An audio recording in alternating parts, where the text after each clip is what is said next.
I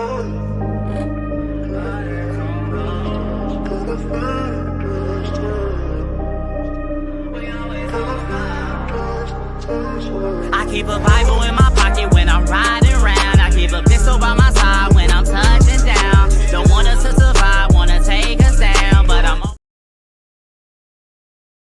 Shalom, shalom, shalom. First and foremost, giving all praise, honor, and glory to the Most High God, Yahweh, in the name of his son, Yahweh Shai, who y'all know as Jesus Christ. This your boy, Padai Tazawar, Genesis, of Genesis Israelites. And today, man, as you can already see with the topic, we're going into humility. Because I feel like amongst the community, this is something that we should be talking about, which is having humility. Because a lot of us are, a lot of people be puffed up with pride, man. And you know what the Bible says about pride? It talks about, pride goes before fall. You feel me? So I want to really dive into this lesson about humility and about why we need to be humble, why we should be walking in humility and stuff like that. You know what I'm saying? So I want to dive into that. I want y'all to also, man, share the video, like, hit the likes, subscribe to the channel. I'm also gonna put some of our other channels in the description. So make sure y'all checking this video out because this is gonna be a edifying video. So what I'm about to do is I'm about to share my screen. We're about to get it popping. Let's go. Okay. Share that.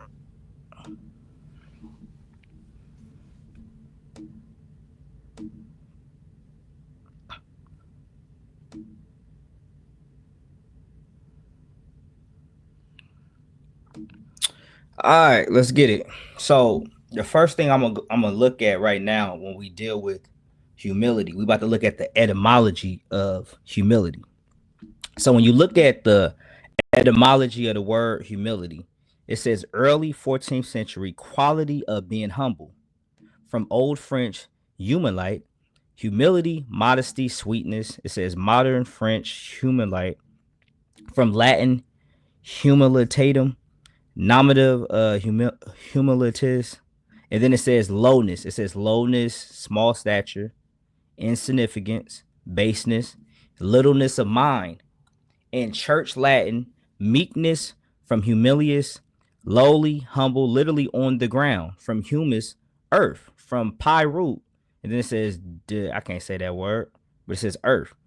So when you look at humility, like all these different things that it's giving you littleness of mind, it's giving you lowness, small stature. You see what I'm saying? Not looking at yourself at a higher level than everybody else. Like, I'm on this level, you know what I'm saying? Because you got a lot of times we be like, I'm on this level, ain't nobody messing with me. It take, you're gonna need to put in years and centuries of work to get where I'm at. You know what I'm saying? But in reality, it's like understanding that you work to get where you was at, but you had to be humble and staying humble once you get to that spot. You see what I'm saying? That's what we need to be doing as a people, is keeping that humility going. Let's look up the definition of humility. Definition. So when you look up the definition of humility, you see, let's look at it.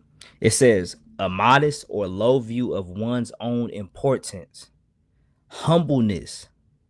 So then you see some of the similarities. It says humbleness, modesty, modestness, meekness, lack of pride. You see that? So a low view of one's own importance. And that's the thing, like in this walk that we're in, we have to look at ourselves. We can't be looking at ourselves like, everything revolves around us. That's not the case. In life, everything don't revolve around you.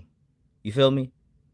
A lot of times we sit up here and get to this point where we think like everything revolves around us. I'm the main course. You know what I'm saying? Everybody else is side dishes. And that's not the case, man. We should be looking at everybody plays a role in this journey that we in. Everybody has a task. You shouldn't be looking at yourself like you're better than this person. this person is not on your level, whatever. We should be looking at each other like, viewing others' importance more than our own. You see what I'm saying? Like the scriptures say, let another man praise thee. Not you sitting up there like, oh, I got it. I know I got it. Let another man praise thee. You feel me? So let's go into some scriptures I got. Let's go to the book of Sirach, chapter 3.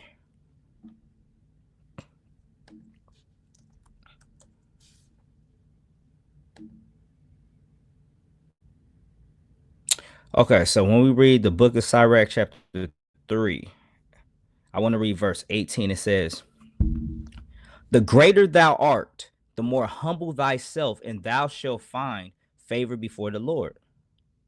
So it says, the greater thou art, the more humble thyself, and thou shalt find favor before the Lord. So the greater you are, you should be more humble. You see what I'm saying? People that are of higher stature, people that are in higher positions of power, they should be more humble. They shouldn't be walking around puffed up with pride because they're in this position that the Most High has allowed them to be in. You know, it's like people get to a position and think because I'm in this position, nobody can pull me down from this position. I'm the God. That's how a lot of our people operate. I'm God. You know what I'm saying? I put myself in this position, and can't nobody pull me down. You feel me? Instead of being humble and understanding that as you continue to be humble, God will continue to raise you up higher and higher than where you're already at. You see what I'm saying? But a lot of times people don't want to keep that humility. You know what I'm saying? As they start going up, even when you work in a job, you start off at that position where you barely getting your money. You know what I'm saying? But you done worked your butt off. You got into the next position. You know what I'm saying? They done moved you up a little bit. Now, you know what I'm saying? You still working your butt off. You get to that manager position. Now, and you got a lot of Negroes that sit up there and get in that manager position, and now they not humble no more. They lord it over like, hey, no, make sure you go, make sure that paperwork is done by 5 o'clock, knowing they got 5 minutes till it's 5 o'clock. You know what I'm saying? But they get to this position now, they start lording it over other people, opposed from being humble and understanding. Like, for you to get to where you at, it took hard work, and it took for you to be humble yourself. Don't get in a position and think like, now because I'm in this position, my foot is in the door, I don't have to be humble no more. You know what I'm saying? No, continue to be humble. The greater thou art, the more humble thyself. And then it says what? And thou shalt find favor before the Lord. You're going to find favor before the Lord because you're humbling yourself. The Most High is against, like the Bible talks about, he opposes the proud. He's going to be against you when you're walking in pride. When you're being prideful, he's going to be against you. You see what I'm saying? Let's go to Numbers chapter 12 and 3. Because when you think about somebody that was humble, one person that comes to mind is Moses. When you think about Moses, like, we think about Moses leading the children of Israel, man. But let's see what the scriptures talk about when we deal with Moses real quick. Man, why the hell number 12? Why did I do that? Hold up real quick. Numbers 12 and 3. Let's go to Numbers 12 and 3.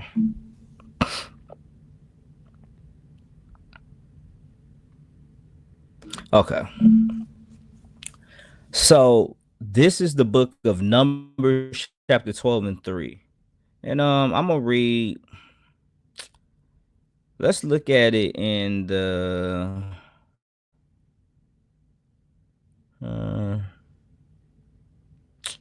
you know what? We could just read it in NLT version. Okay, so this is Numbers chapter 12 and 3 in the NLT. It says, now Moses was very humble, more humble than any other person on earth. So when you think about Moses, it says Moses was very humble, more humble than any person on the face of the earth. But what made Moses humble, man? He followed the Most High. You see what I'm saying? The Most High revealed, he revealed himself through the angel of the Lord. And in doing that, Moses, as he bring to Moses, you're going to be the one that's going to lead the children of Israel out of Egypt. Moses took on that task, and he did just that, but he obeyed the Most High, and he allowed the Most High to be able to use him. You see what I'm saying? So when you think about Moses, you think about the humility, somebody walking with God, truly walking with God, somebody truly doing the things that the Most High God has given them to do. You know what I'm saying? Humbling yourself and not being on a not. He could have been like, man, God, look, I don't know what you're talking about, but I'm gonna do what I want to do. But no, he wasn't being prideful. He sat up there and said, I'm gonna humble myself. He humbled himself and he followed the Most High and did it the way the Most High needed him to do it. You feel me? So let's go to what I got next. Hold on real quick. Let's go to Hebrews chapter 3.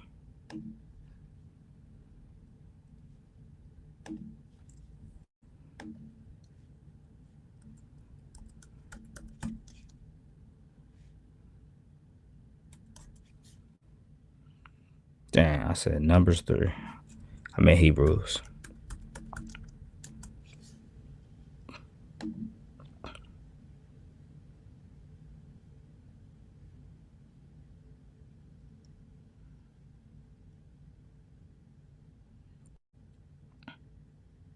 Okay. So this is Hebrews chapter 3, and we're going to read verse 4 through 6. Now, when you're reading this, it's just it's talking about Christ and also talking about Moses. It says Moses, it was talking about how he was faithful in the house. And it also talks about basically like, who basically is receipt would basically, let me just read it. I'll just read it. It would be better off if I read it opposed to just, paraphrasing. So let's start from the top. Wherefore, holy brethren, partakers of the heavenly calling, consider the apostle, high priest of our profession, Christ Jesus, who was faithful to him that appointed him, as also as Moses was faithful in all his house. So it's showing you how Christ and Moses both faithful. You see what I'm saying? Both faithful. For this man was counted worthy of more glory than Moses, showing you that Christ was counted way more worthy, more glory than Moses, inasmuch as he who had builded the house had more honor than the house. So just like the person that builds a house has more honor than the house because he's the one that actually built it. You see what I'm saying? So it says, for every house is builded by some man, but he that buildeth all things is God. So they're saying he that buildeth all things is God. So verse 5, and Moses verily it was faithful in all his house. So Moses was faithful in his house that was built by God. He was faithful, but he was the servant. You see that? That's one of the attributes of Moses. Moses was a servant. He served the Most High. You see what I'm saying? Moses served the Most High, and that plays a role in him being humble. He was a servant. He wasn't telling the Most High how everything is going to happen. No, he was sitting up there. He was a servant. He served the Most High. You see what I'm saying? So it says, for a testimony of those things which were to be spoken after. Verse 6, but Christ as a son over his own house, whose house we are if we hold fast. Man, look at this. You see this? The devil, man. The devil. That pork off the dang screen. But yeah, verse 6, but Christ as a son over his own house, whose house we are, whose house are we if we hold fast to the confidence and the rejoicing of the hope firm unto the end. It says Christ was, so he's basically saying Moses was a servant in that house of God, a servant to God. Christ is a son to the Most High. You see what I'm saying? And we're a part of all this. We're a part of this thing if we hold fast to the confidence and the rejoicing of the hope firm unto the end. So we got also proven he that endureth unto the end shall be saved. You see what I'm saying? So let's go to Matthew 20 and see what Christ said about what was Christ talking about when he was talking about humility. Let's go. We can get on Blue Letter. Go to Matthew 20.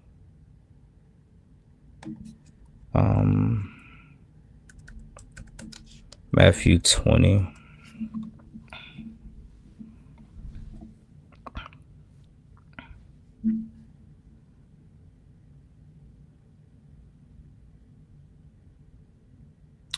Okay, so we're gonna start at Matthew 20 and 20. It says, and then came to him the mother of Zebedee's children with their sons, worshiping him and desiring a certain thing of him. So they're desiring something from Yahushua. Verse 21. And he said unto them, and he said unto her, what wilt thou? She said unto him, grant that these my two sons may sit, the one on the right hand and the other on the left, in thy kingdom. So she like, hey man, make sure that my two sons are sitting right next to you. You feel me? In the kingdom, make sure they sit in a high stature right next to you. You know? She just came straight out with it. She ain't sit up there and she ain't by the tongue. She came straight out with it. Verse 22. But Yahushua answered and said, or Jesus answered and said, ye know not what ye ask. So he like, hey, you don't even know what you asking. Like, you sitting up here saying you want your son sitting on this side, on that side of me, but you don't even know what you ask to be in a seat like that of what comes with it. Because let's read what he says next. Are ye able to drink of the cup that I shall drink of, and to be baptized with the baptism that I am baptized with? They say unto him, we are able. Basically letting them know, like, the cup that I'm finna drink of, the cup of judgment that I'm finna drink of for the sake of my people, you know what I'm saying? Y'all gonna have to go through things too. You know?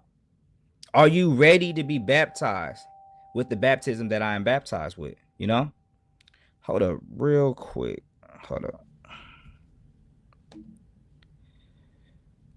real quick.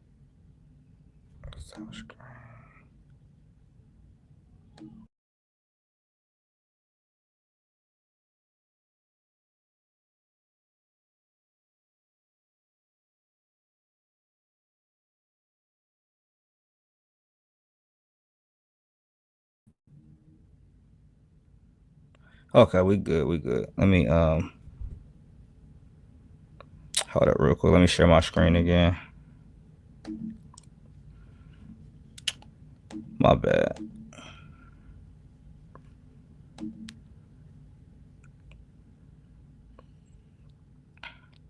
Okay, so basically what he was saying was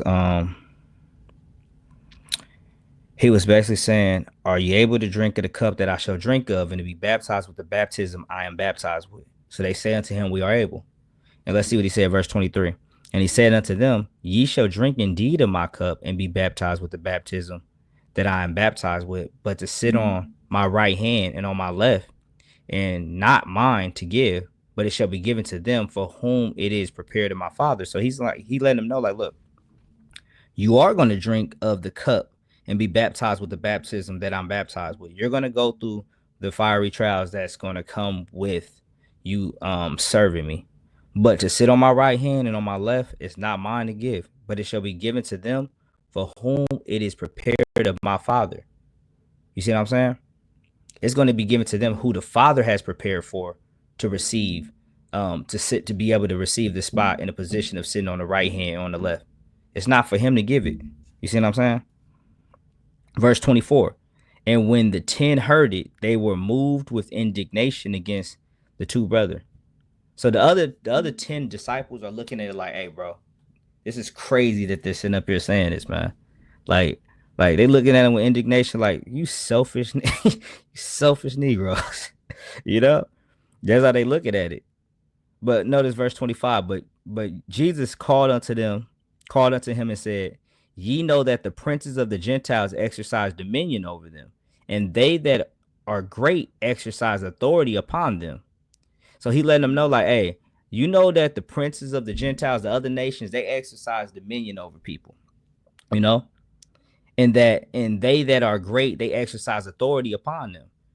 You see what I'm saying? So they lord it over people, basically. So then he says in verse 26, but it shall not be so among you, but whosoever will be great among you, let him be your minister. You see what I'm saying? And whosoever shall be chief among you, let him be your servant. So Christ was like, I don't want y'all operating like the way the Gentiles was. You know what I'm saying? The way the Gentiles was operating, they was lording over people, man, exercising their dominion. Like, oh, you know, and that's how a lot of our people are operating, man. They get in these boss positions and they don't want to serve, you know. But he was like, the person that's chief, the person that's in a higher stature, the person that's in a higher position, that's the person that's the leader amongst you is the servant. You see what I'm saying? Whosoever will be chief among you, let him be your servant. That's the person that's serving. He serves the people. That's the person that the Most High is going to exalt and lift up. You see what I'm saying? Let's go to James. Let's go to James 4. So when you read the book of James chapter 4, it says, let's see. James 4:10. Humble yourselves in the sight of the Lord, and he shall lift you up. So as you humble yourself in the sight of the Lord, then you shall be lifted up. You see what I'm saying? But you have to humble yourself. You can't be all high and mighty when you come into the Lord. You see what I'm saying? You can't be high and mighty when you're coming to the Lord. You need to be humbling yourself in the sight of the Lord, understanding that, the Most High is watching you. He sees what you're doing. He shall lift you up. Don't try to lift, move on your own accord, doing your own thing. He shall lift you up. That's who's going to lift you up. You see what I'm saying? Let's go to Second Chronicles 7. Let's go to Second Chronicles 7:14. So when you look at hold on, let me go there. I don't know why my computer moving slow. Okay, so when you look at Second Chronicles 7:14, it says, if my people, which are called by my name, shall humble themselves. So take yourself from being on a high position, because you gotta remember, like, even when you read in I believe it's Jeremiah, where it was talking about a lot of our people couldn't even just acknowledge they was going off. Just acknowledge you're wrong. You know what I'm saying? They had so much pride that they couldn't even just acknowledge they was wrong. You see what I'm saying? So it says, if my people which are called by my name shall humble themselves and pray and seek my face. But they have to humble themselves, pray, seek my face, and turn from their wicked ways. Meaning, once you're praying and you're seeking the face of the Most High, you're not sitting up there seeking to just I'm about to go back into my wicked ways, man. Do the same stuff I was doing before. Because then at that point, the praying that you're doing is null and void. You know what I'm saying? You can't just, come to God, pray, and seek his face and not turn away from your wicked ways. It has to be both. You should be turning away from your wicked way. You shouldn't be praying just to pray.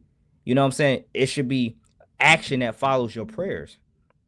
It says, and turn away from their wicked ways, then I will hear from heaven. So then I'm going to hear from heaven, and will forgive their sin and will heal their land. But until you do these things, you're not going to hear anything from me. You see what I'm saying?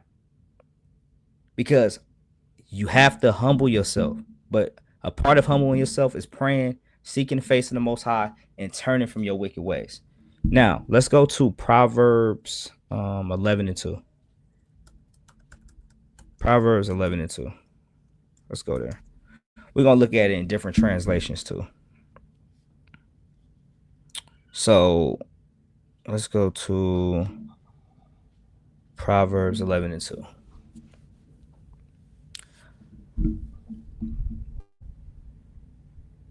So when we look at Proverbs 11:2, it says, in the NLT, it says, pride leads to disgrace, but with humility comes wisdom.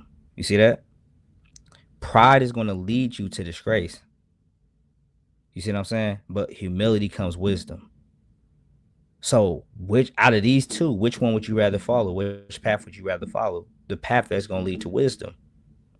You see what I'm saying? The New King James Version says what? When pride comes, then comes shame. But with the humble is wisdom. The humble are going to be operating in wisdom, but the prideful, they're going to experience a lot of shame, So why walk in the way of the proud instead of walking in the way of the humble? You feel me? Let's go to Proverbs. Where we gonna go now? Hold up. We're gonna go to Proverbs 18:12. Let's go to Proverbs 18:12. I want to look at that in different translations too. So let's go there.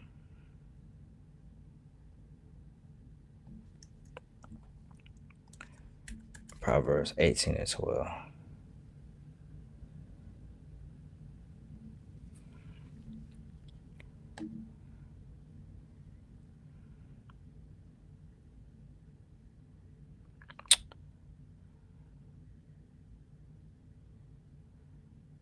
Oh, that's a good one right there. Hey, that's a good one right there. Let's read this version. Proverbs 18 and 12, the Passion Translation. It says, a man's heart is the proudest when his downfall is nearest, for he won't see glory until the Lord sees humility. So this is showing you a man's heart is the proudest when his destruction or downfall is the nearest. So as that downfall get closer and closer and closer, that proudness, his levels of pride continues to rise all the way to the end, to his detriment. You see what I'm saying? For he won't see glory until the Lord sees humility. He's not going to see a state of him being in a glorified state or him being in a better state until the Lord sees humility from him. So you need to check your spirit, get your spirit right, and start walking in humility, because you don't want to be that person whose heart just continues to get prideful, more prideful by the day, by the hour, because guess what's around the corner? Your downfall. You see what I'm saying? And nobody wants to have to go through none of that. You know what I'm saying? You shouldn't want to go through none of that. And that's why another thing, you need people around you that's going to tell you when you're wrong, because if you don't have people around you that's going to tell you when you're wrong, you just going to continue to be prideful and do the things you want to do, and it's just going to lead you down the rabbit hole. You know what I'm saying? So you need that. Let's read Proverbs 22 and 4. By humility and the fear of the Lord are riches, honor, and life. So by humility and the fear of the Lord are riches, honor, and life. Just showing you a great attribute of a great asset of having humility, the things that come with it, the rewards that come with it. You know what I'm saying?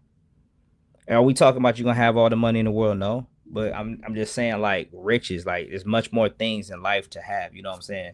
You know, like health for your children. That's rich. That's rich. You know what I'm saying? Rich in spirit, rich in your mind. You know what I'm saying?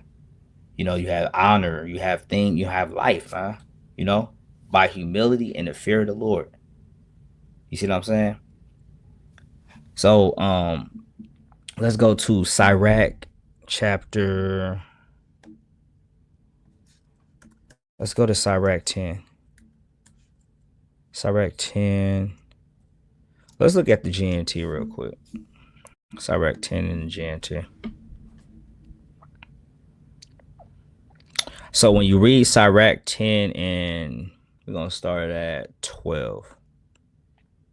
Let's start at 12. We're going to read to 14.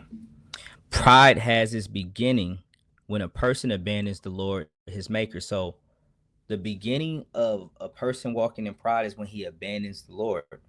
He turns, and the way you abandon the Lord is turning away from his commandments. You see what I'm saying? As you start turning away from the commandments of the Lord, you start walking in pride. You see what I'm saying? Goodness, goddamn. Get this off the screen. Goodness. Verse 13.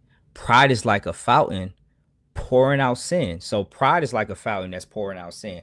And that's the thing, when you think about it, pride is like a fountain, you know, and it's pouring out sin. Constant charges are being brought up against you because you're moving in pride. So guess what's going to come out of that fountain? Constant sin. You see what I'm saying? Well, whoever persists in it will be full of wickedness. So whoever's going to persist in this pride that's going to bring forth sin, guess what? They're going to be full of wickedness. You know? Good for nothing. That is why the Lord brought terrible punishments on some people and completely destroyed them, because that pride was like a fountain pouring out sin, and they kept persisting in the evil. And guess what? That's why the Lord brought them punishments upon the people and completely destroyed them. It's going to be consequences for what you do.